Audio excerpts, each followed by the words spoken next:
Hello student, आज हम class 12 विषय बीओ जो व्यापारिक संगठन एवं पत्र व्यवहार है उसका लेसन 1 स्टार्ट करते हैं।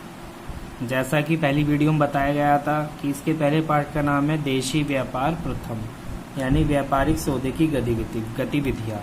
जब हम किसी व्यापार को स्थापित करते हैं उसके लिए हमें माल खरीदना होता है, तो माल खरीदने के लिए हमें किन किन गतिविधियों का सहारा लेना होता है उसके बारे में हम यहाँ पे चर्चा करेंगे।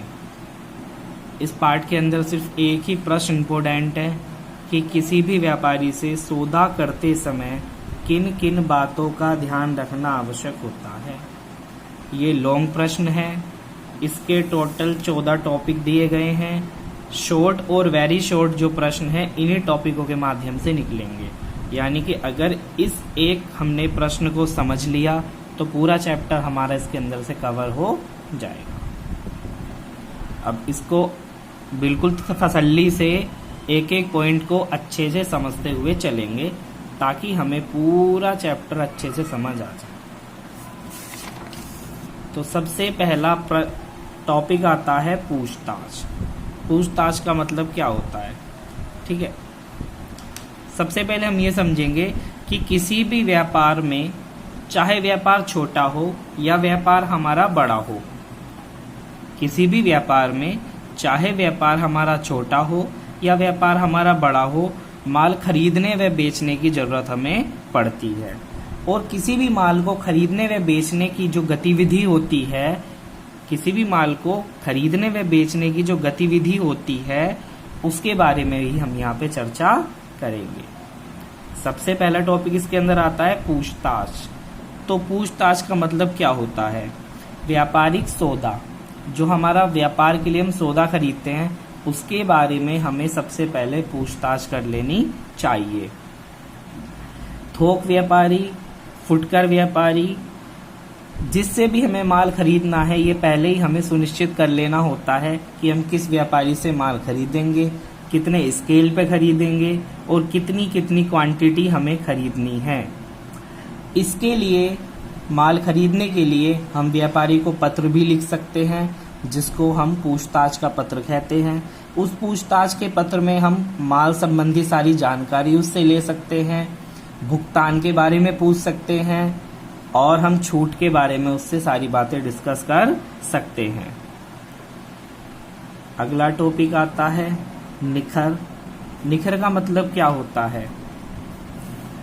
पूछताछ के उत्तर में, यानी कि जो तुमने वो पॉइंट नंबर 1, यानी जो तुमने वो पूछताछ पत्र किसी व्यापारी को दिया था, यानी किसी विक्रेता को दिया था, तो विक्रेता ने उसके संबंध में तुम्हें उत्तर दिया है तो उसे क्या बोलते हैं? निखर। यानी कि पूछताछ के उत्तर को निखर बोला जाता है।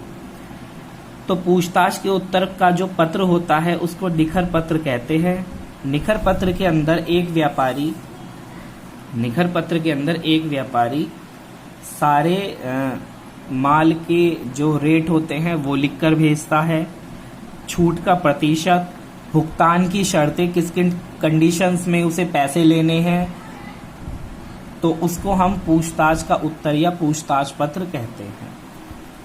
अगला टॉपिक आता है हमारा आदेश पत्र। जब हम पूछताछ के उत्तर से संतुष्ट हो जाते हैं तो हमारा थर्ड काम क्या होता है? ऑर्डर देना। किसी भी विक्रेता को ऑर्डर देना। ऑर्डर हम अपनी सुविधा के हिसाब से देते हैं। क्योंकि हमें पता होता है कि हमारा व्यापार में कितना माल लगने वाला है, उसी माल के हिसाब से हम आदेश देंगे, ऑर्डर देंगे माल का।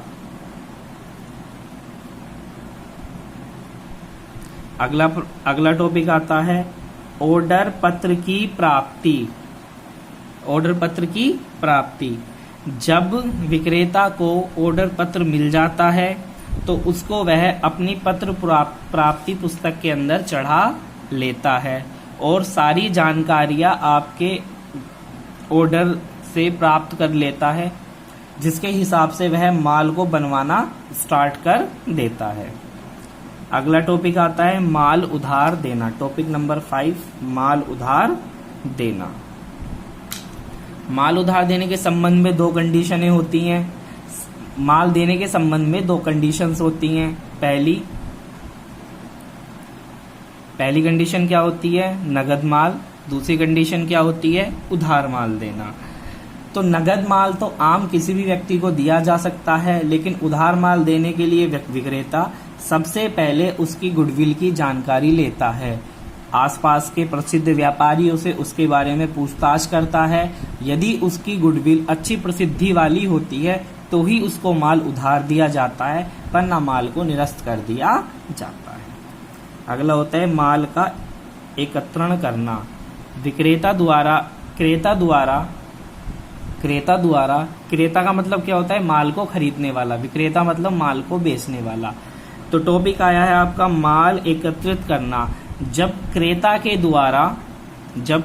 द्वारा विक्रेता को ऑर्डर दे दिया जाता है तो उसी के आधार पर विक्रेता माल को एकत्रित मतलब इकट्ठा करना आरंभ कर देता है,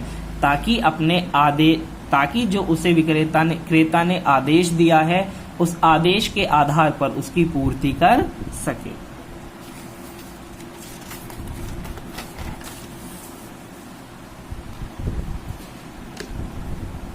अगला टॉपिक आता है संवेष्टन करना व चिन्ह डालना। अब संवेष्टन करना क्या होता है? संवेष्टन का मतलब होता है पैकिंग करना। चिन्ह डालना मतलब उस पर मोहर लगाना। जब वह माल को एकत्रित कर लेता है तो वह उसकी अच्छी प्रकार से पैकिंग करता है, क्योंकि माल निजी स्थान पे भी जा सकता है और किसी भी अन्य राज्य में जा सकता है और किसी भी देश में जा सकता है। तो दूरी के हिसाब से ही वह उसकी पैकिंग करना आरंभ करते हैं। यदि कोई माल टूटने फूटने वाला है उसको उसी हिसाब से गत्ते वाली पैकिंग के अंदर और पॉलीथीन के अंदर पैक किया जाता है, और यदि माल कम क्षतिग्रस्त होने वाला है उसको उसी हिसाब से कागज की पेटियों में पैक कर दिया जाता है और उस पर चिन्ह व मोहर डाल दी जाती है। माल भेजना।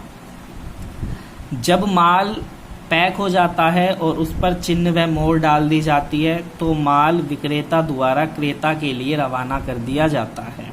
माल बहुत सारी विधियों से दिया जाता है, जैसे कि रेलगाड़ी द्वारा भेजा जाता है, बैलगाड़ी द्वारा भेजा जाता है, रिक्शा गाड़ी द्वारा भेजा जाता है। वो निजी स्थान या दूरी के हिसाब से माल को भेजा जाता है, उसके लिए उसी हिसाब से साधन की जरूरत होती है। बीजक भेजना। अब बीजक क्या होता है? बीजक एक प्रकार का प्रलेख होता है जिसके अंदर माल की सारी जानकारी लिखी होती है। कितना माल है, कितनी क्वांटिटी का माल है, क्या छूट है, छूट की क्या दरें हैं, क्या भुगतान है। एक तरीके से जो हम बाजार से बिल लेते हैं ना, उसको ही हम अपनी कॉमर्शियल भाषा में बीजक कहते हैं। माल भेजने की सूचना। इधर जब विक्रेता माल को रवाना कर देता है तो एक सूचना क्रेता को दे देता है कि वह अपना माल को छुटा ले।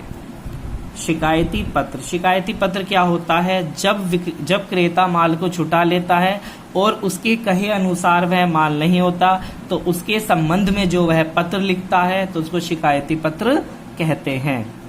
खाता विवरण भेजना। जब वह माल की सुतुब्की ले लेता है तथा उसे संतुष्टि हो जाती है कि हमारा माल ठीक है, तो उसके बाद वह अपना खाता विवरण जो है विक्रेता जो है क्रेता को भेजता है। अगला है भुगतान प्राप्त करना। जब विक्रेता भुगतान प्राप्त कर लेता है, यानी क्रेता उसको भुगतान देता है और वह भुगतान प्राप्त कर लेता है, उसके संबंध में वह माल का जो जितना पेमेंट होता है उसको एक जगह स्टोर करके रख देता है कि अगर अब भी कोई शिकायत की कमी रह गई है तो वह उचित दर से उस माल को वापस कर सके। उसके बाद आता है भुगतान प्राप्ति की रसीद। जब वह पूर्ण रूप से भुगतान प्राप्त कर लेता है तो उसकी रसीद वह क्रेता को दे देता है। तो ये 1 से लेके 14 तक ये पॉइंट दिए गए हैं। इनको आगे पीछे नहीं किया जा सकता, ये बिल्कुल सीक्वेंस में ही चलेंगे, इनको आगे पीछे नहीं कर सकते। तो ये बहुत ही इम्पोर्टेंट प्रश्न है। एक बार समझ ना आया तो फिर से दोबारा वीडियो को सुन लेना, और अगर फिर भी समझ में ना आए तो मुझे व्हाट्सएप पे मैसेज करके पूछ लेना कि सर ये बात समझ में नहीं आई। तो सौदा करते समय किन किन बातों का ध्यान रखना चाहिए? तो ध्यान देने योग्य बातें, सबसे पहले पूछताछ, हमें माल की पूछताछ कर लेनी चाहिए। उसके बाद में पूछताछ का उत्तर हमें मिलेगा, फिर हम ऑर्डर देंगे, हम ऑर्डर की प्राप्ति विक्रेता को होगी, माल की कंडीशंस होंगी, उधार लेना या नगद लेना है, माल को वो इकट्ठा करेगा, उसकी पैकिंग करेगा, माल को भेजना शुरू करेगा, साथ में बिल भेजेगा, भुगतान भेजने की सूचना हमें मिलेगी। अगर कोई शिकायत ही है, अगर माल के अंदर कोई शिकायत है तो हम शिकायत लिखेंगे। उसके बाद हम उसका खाता विवरण मंगवाएंगे, उसको भुगतान देंगे और उससे भुगतान की रसीद ले लेंगे। अगली वीडियो हम लेसन 2 पढ़ेंगे। Good bye.